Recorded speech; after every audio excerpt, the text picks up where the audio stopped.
वसल्ली अला रसूल करीम अम्मा बाद फाउज़ु बिल्लाहि मिनश शैतानिर रजीम बिस्मिल्लाहिर रहमानिर रहीम।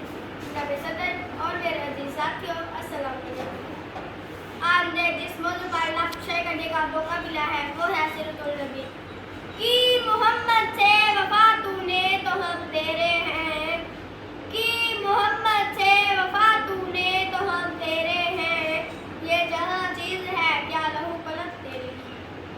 कायनात का जर्रा जर्रा हमारे नबी की सीरत से वाकिफ है। अल्लाह ताला ने हमारे नबी की सीरत को बहुत बुलंद रुतबा अता किया। नबी करीम ने अपनी पूरी जिंदगी में कभी किसी से बदला नहीं लिया, बल्कि उनकी गलतियों को माफ कर दिया और उनके लिए आम माफी का ऐलान किया। कायनात का हर फर्द हमारे नबी की सीरत के बारे में जानता है।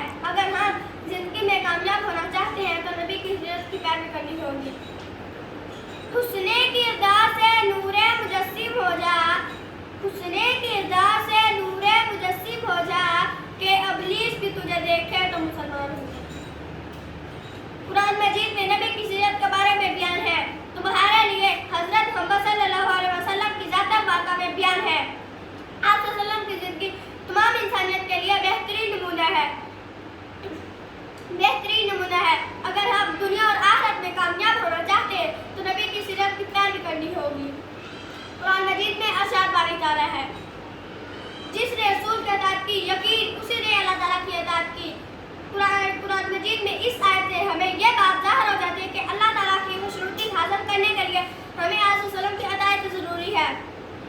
यानी आप सल्लम ने जिन कामों से रोका है उनसे रुक जाए और जिन कामों को करने का कहा है उनको कर लिया जाए।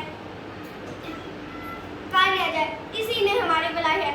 मैं अपनी तकरीर का एक अच्छे सुना कर दूँगी।